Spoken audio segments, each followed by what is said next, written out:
morning guys, ito na ang inyong inaantay, no? Kasi marami sa atin nagtatanong about doon sa ating magic washer kung saan natin siya nilagay, no? So yan, dito yan naman guys, sampang-sampa talaga siya. Kung dati nang wala pa siyang washer, lubog siya ng onti, no? Ito yan, sampang-sampa. Ito yan naman, pag wala siyang washer guys, nakaganon siya guys, nakaganon. So nung may washer na siya, so tumaas, no? Tumaas siya guys. So itong belt ko luma to guys, luma to. Ito yung 8 ko dati na binili. So binili ko siya kasi sayang naman. So maganda pa rin naman siya, no? Sampang-sampa guys, saan ko nga ba siya nilagay? Yun yung tanong lagi sa akin saan ko doon siya ilagay, at bigyan daw sila ng tutorial kung paano maglagay. So yun guys, ito nyo naman guys yung ating sampa ng ating belt sa huli natin. Sagad na sagad guys, sagad na sagad siya, diba? Lahat kain lahat dito. So kung makikita nyo sa kanyang fork drive, nalubog din sa kanyang. So sampang-sampa talaga siya guys. Ito ang baba dito, ayun ang baba. Ayan, diba? Kita dito, sampang-sampa talaga siya, sampang-sampa siya, ang taas. So ipapakita ko rin guys ano pinagkaiba sa walang washer o doon sa may washer. Let's go guys. So ayan guys, tatanggal ko yung ating drive face. Yan, drive face natin, no? Drive face natin na modify din siya,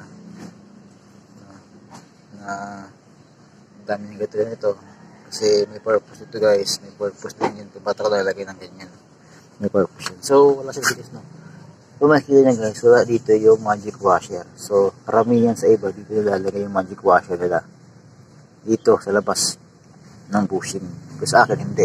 Tsaka ako mapapasin nyo guys, bumaba din talaga yung kahig ng belt natin. Kung dati dito siya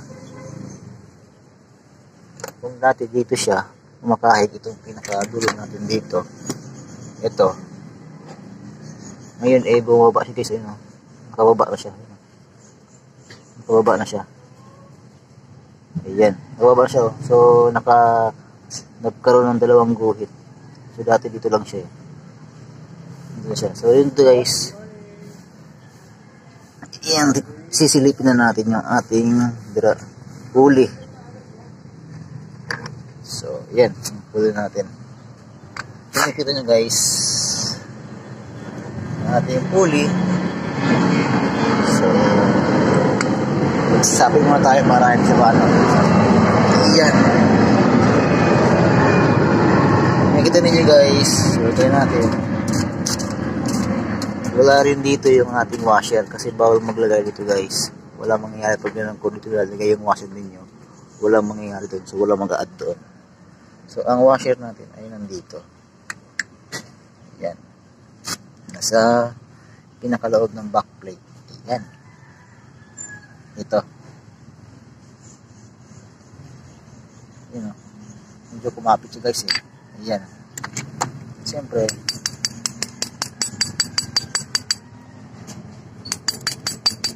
kumapit siya sa, ayan, ito yung ating magic washer na 1mm.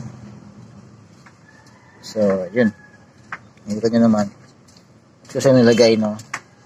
Una-una ito sa loob ng backplate, ganyan, tapos bushing, ganyan guys, para mas humaba, kasi mas maganda kasi guys kung nakaganon siya guys, ganyan, para lapat na lapat yung kanyang drive piece. Ayan, no? Yung ating bola ay may grasa para hindi magasgasan. Ayan, ito naman siya guys, ito nyo naman, ayan siya, diba? Magic washer drive piece ay sa sa backplate natin. Sa backplate, tapos yung bushing. Yun yan guys. Yun siya. Hindi na pagkakalagay sa kanya. So bakit nga ba siya nandito? Para mas maiangat niya o mas maitulak niya yung pulley natin. Ito, yung drive piece natin na mix fan pa. Kasi guys, yan lang siya. Diba? Tsaka kung makikita nyo sa kondo guys, tsaka makikita nyo doon sa kain ng nila natin, ng pulley natin, sagad na sagad. Sagad na sagad yung kain niya. So yun lang guys, yun yung call ko ngayon. Ito ginawa. So mauna naman itong backplate. Sunod yung bushing. Yan.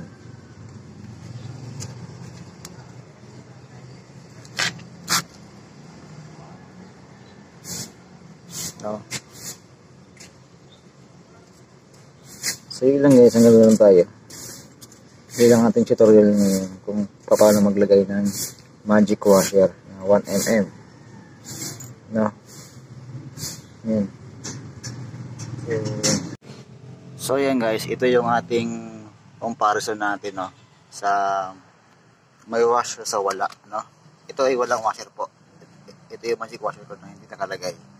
So kung makikita nyo dito, medyo lubog po siya ng onte.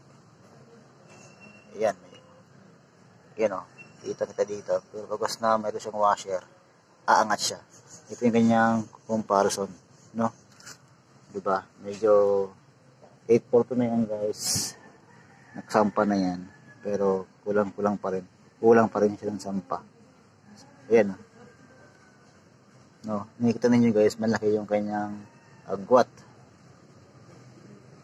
Diba?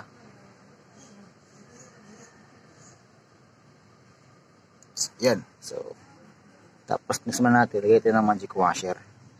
Magdalagay tayo ng magic washer. I-try natin siya kung hanggang saan siya. No? So, yan guys. Mayroon siya magic washer sa loob. So, yan.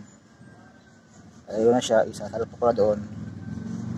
Para talaga makita talaga mayroon siya magic washer. No? O sabihin naman ay wala daw.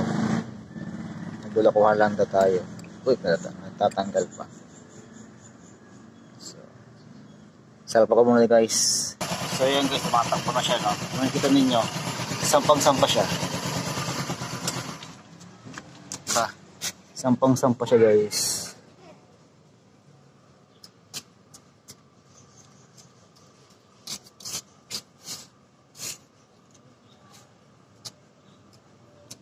Sampang-sampa siya, di gaya nang wala siyang washer.